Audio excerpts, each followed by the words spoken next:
China is crying. Why? Because 24 companies, they had planned to shift their manufacturing units from China to India. अब वो China जो है वो सिर्फ इसलिए नहीं रो रहा क्योंकि वहां की मैन्युफैक्चरिंग यूनिट्स जो है वो इंडिया में सेटअप होने वाली है, but there is another reason for that as well. China की जो फॉरेन इन्वेस्टमेंट है, वहां से जो फॉरेन इन्वेस्टर हैं, they are pulling up their investment from the China.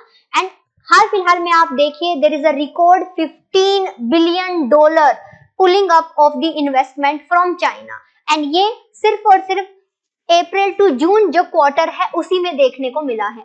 Now so many of the companies, वो अपना जो अमाउंट वहां पर लगा रही है उससे ज्यादा वो वहां से विड्रॉ कर रही है. एंड इसके पीछे जो रीजन है वो आपको सामने दिखाई दे रहा है. This is the pessimism regarding the China, this is the slow growth in case of China, and the Xi Jinping policies related to the China's like restricted जो policies हैं वो सब जो है इसके पीछे एक बड़ा रीजन देखने को मिलता है. अब इसके अदर जो है वो अपॉर्चुनिटीज क्या होंगी इंडिया के लिए, इसके पीछे क्या रीजन रहा है, क्या इंडिया में इस तरीके की जो कंडीशन है वो फ्यूचर में आ सकती है, क्या हमें इस तरीके की कंडीशन में अब इस टाइम पे चाइना की मौकरी नहीं बट अपने लिए फ्यूचर का कंसर्न देखना चाहिए, उन्हीं सब पॉइंट पर आज हम डिस्कस करने वाले हैं. So let's start. इसी के साथ as you know this is the last day, आज जो है एक्सटेंड कर दिया गया है the discount for you, so you can access the foundation batch in online and offline mode, और आप जो नंबर दिया गया है स्क्रीन पर उस पर आप कॉल कर सकते हैं. So let's start with the discussion today. There is one news in the newspaper that there are so many investor who are basically taking out their investment. अब ये बोला जाता है कि जो इन्वेस्टर्स होते हैं, जो स्टॉक मार्केट के इन्वेस्टर्स होते हैं, जो फॉरेन इन्वेस्टर्स होते हैं, they are the most self centred person. Why? Because उनको सिर्फ और सिर्फ अपना प्रॉफिट चाहिए होता है. एंड जैसे ही किसी भी तरीके का कोई भी डाउट, किसी भी तरीके की इनसिक्योरिटी एंड किसी भी तरीके का स्पेकुलेशन अगर मार्केट में सुनाई देता है, दिखाई देता है, या उसका एक्सपेक्टेशन भी फील होता है, तो ऑन दैट वेरी मोमेंट जितने भी इन्वेस्टर होते हैं वो अपने सारे पैसे को वापस जो है वो निकाल लेते हैं. And this is what basically happening in case of China. So China की जो उनकी ट्रेड पॉलिसीज हैं, उनकी जो इकोनॉमिक पॉलिसी है, एंड इसके साथ साथ चाइना के केस में जो पेसिमिज्म है, जो उनका स्लो ग्रोथ है, वो उसके पीछे का सबसे बड़ा रीजन रहा है कि अब मैन्युफैक्चरर को लगता है कि चाइना में मैन्युफैक्चरिंग करना is not going to be very much beneficial for them. So let me just tell you, there is one comparison which is being done in case, okay, there is one, we can basically say an answer over the Quora, जहां पर एक ex IRS officer ने अपना एक case basically show किया था, in which he said that Elon Musk जो है, उनका केस स्टडी लेकर बात की गई थी कि एलोन मस्क जो है वो टेस्ला का कंपनी सेटअप करना चाहते हैं, इसलिए उन्होंने अप्लाई किया at the same time in China and in India. तो he said that within the same year China में उसके लिए परमिशन मिल जाएगी, but in case of India उसी फाइल को, इनकॉर्पोरेशन की फाइल को, की कंपनी सेटअप करनी है, एक टेबल से दूसरी टेबल में जाना पड़ेगा, और इंडिया में इट विल गो और it will take a lot of time, जब तक कि जो एलोन मस्क का अपना एक, वी कैन से दैट कि उनका एक अपना एस्पिरेशन है वो खत्म नहीं हो जाता. But at this point of time scenario completely change हो चुका है. Now, when the government introduced the production linked incentive scheme, this scheme, it helped India to get the investment and to get the setup of the manufacturing units by other countries, and हमें total $150 billion का we can say that inflow हुआ है only due to the production linked incentive scheme, where we are providing the privileges to the companies to come and set up their establishment in case of India. And now India में वो manufacturing होगा, और अगर वो export oriented है तो it will provide you tax incentives, it will provide you more ground for the progress.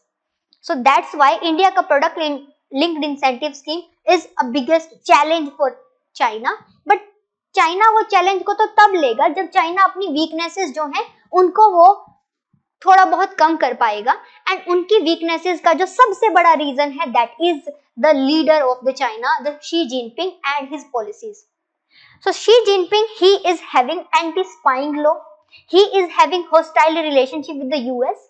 What he said is, let me just tell you, there is one Taiwan company, and Taiwan company name is the Foxconn.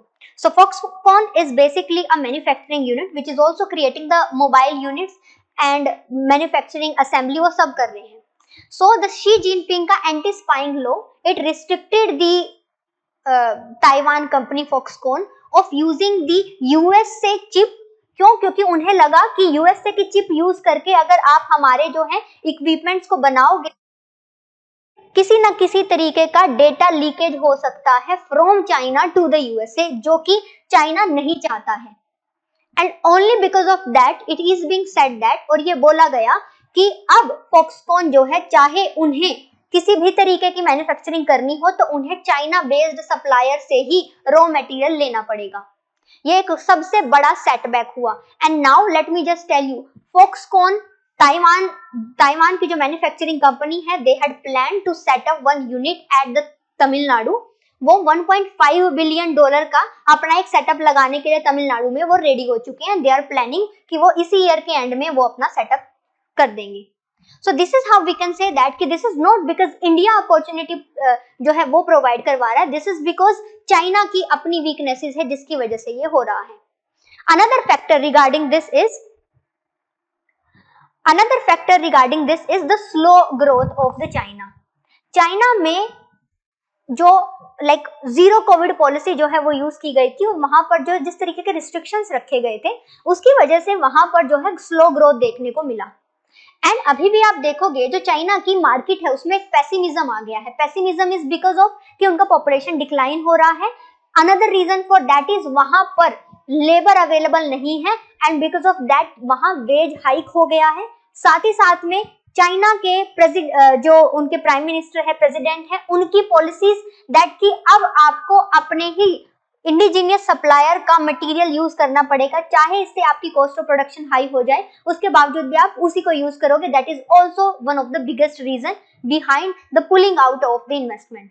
Here on the screen you can see the graph which shows the growth trend of China, and you can see FDI in China, it turns negative for the first time in the 25 years.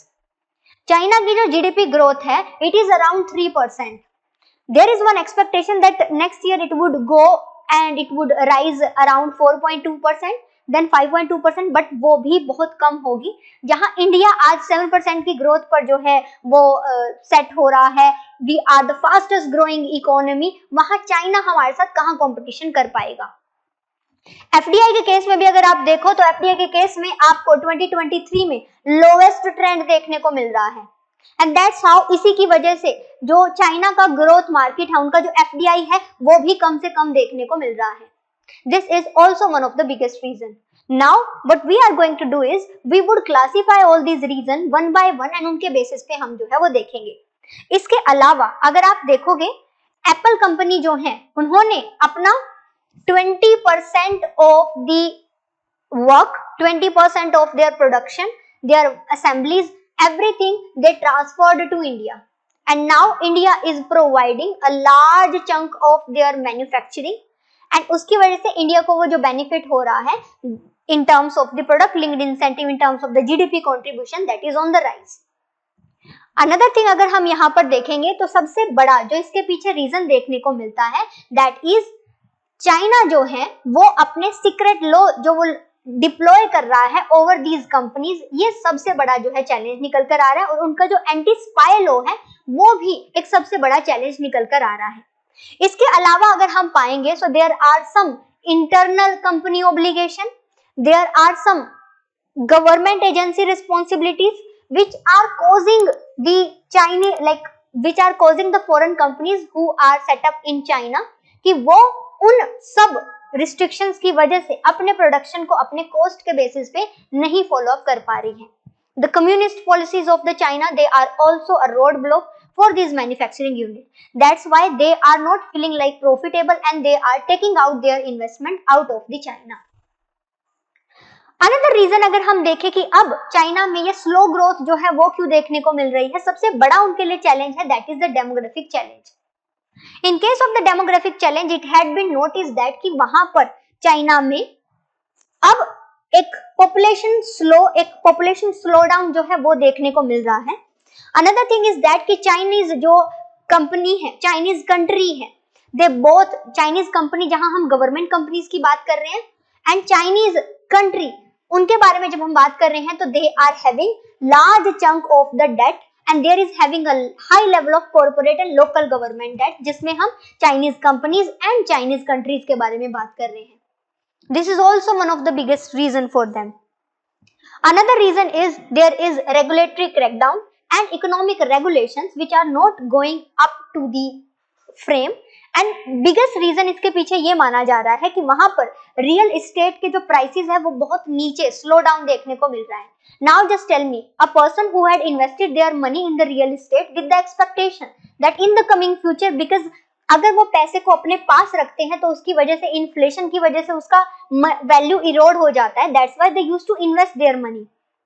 And investment के लिए real estate को सबसे बड़ा एक safe spot माना जाता है, but वहां आप पाओगे from the last 5 to 10 year real estate के प्राइसेस जो है वो गिर रहे हैं।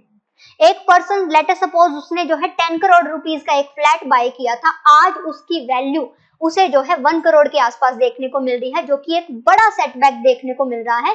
अब because those people they are not having money, that's why they are not demanding for the product. इस वजह से उनकी मार्केट में एक बहुत बड़ा पेसिमिज्म देखने को मिल रहा है।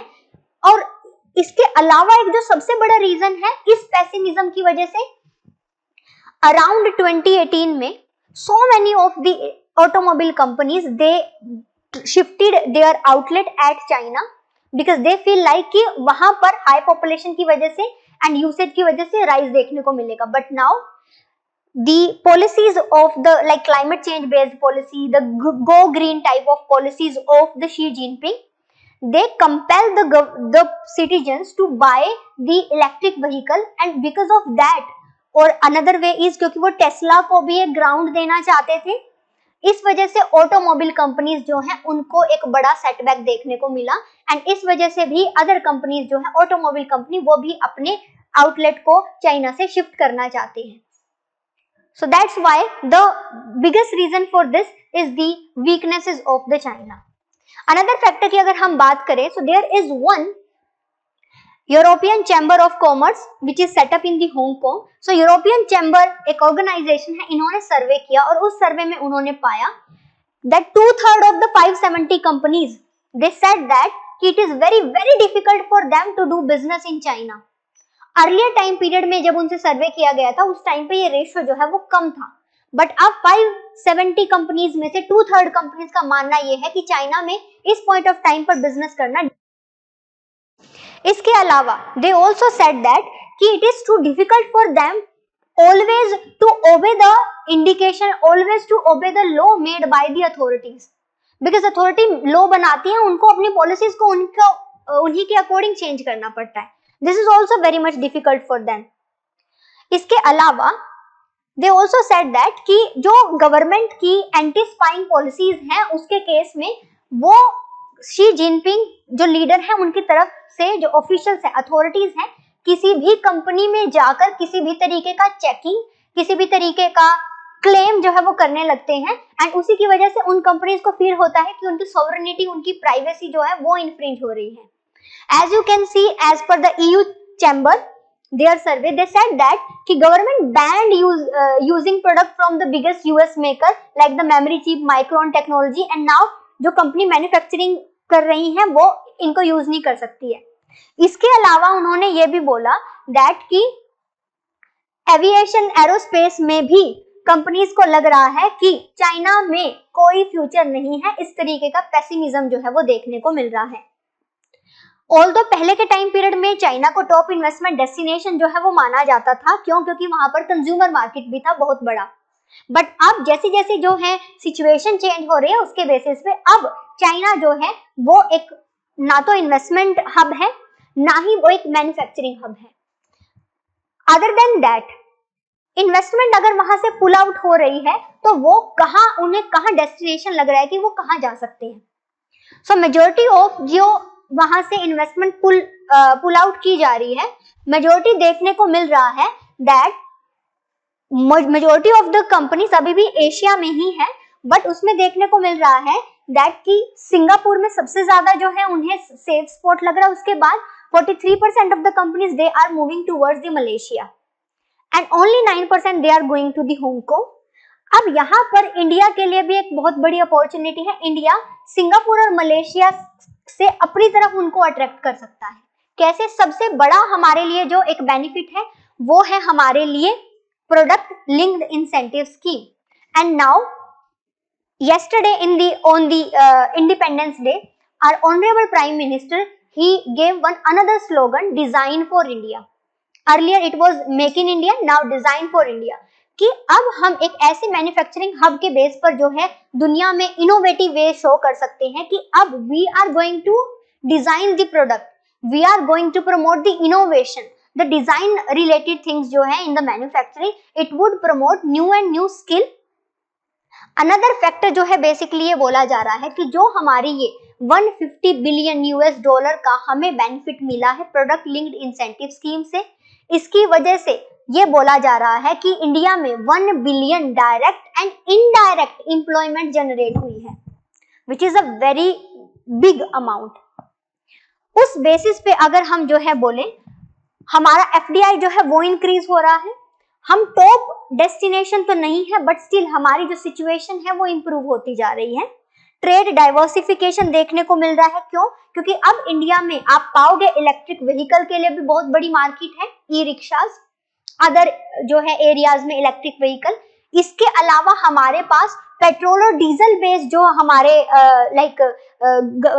व्हीकल्स हैं उनके लिए भी एक बहुत बड़ी मार्केट हमारे पास देखने को मिल रही है। तो जहां चाइना की मार्केट में पेसिमिज्म है, इंडिया की मार्केट में अपॉर्चुनिटीज है, इंडिया की मार्केट में ऑप्टिमिस्टिक व्यू है।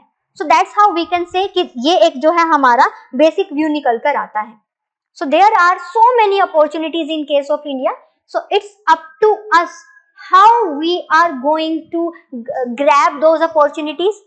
इसके लिए गवर्नमेंट को रेड टेपिज्म जो है, ease of doing business, product linked incentive scheme, employment linked incentive schemes, इनके ऊपर काम करना चाहिए so that we can reap the benefits जो ये चाइना से जो है हमें मिलेगा। एंड क्योंकि इंडिया की जो ग्रोथ है that is around 7%, we are the fastest growing economy, जहां world average GDP is around 3%, और जिसमें चाइना भी वन ऑफ द कंट्री है जहां यूएसए का जो ग्रोथ रेट है जीडीपी इट इज ओनली 2.6%, जहां पर हम अपना जो है हाई रेट के साथ जो है शो कर रहे हैं। इट शोज दैट कि इंडिया में कंज्यूमर मार्केट के पर्सपेक्टिव से, मैन्युफैक्चरिंग के पर्सपेक्टिव से, लेबर के पर्सपेक्टिव से, हर तरफ से इंडिया में जो है अपॉर्चुनिटीज मिल रही है। That's why we should attract more and more companies. Fine, okay, so here is the main question for you that China का recent period of slow economic growth, it had some significant implication for the global economy. Critically analyze the reason क्या है China की slow growth। तो content आपका जो है वो available करवाया हुआ है, I had explained as well. So here you have to show some of the dimensions related to this topic. Thank you so much. So this topic it shows that कि India has the potential, it is just how we are going to grab that, how we are going to take out the benefit out of that. Okay, so thank you so much for today. बाकी हम मिलते हैं with the new topic and we will cover the new informative topics related to the newspaper and जिसमें आपको जो है insights provide करवाने की कोशिश की जाती है. Hope you are enjoying this series. Thank you so much.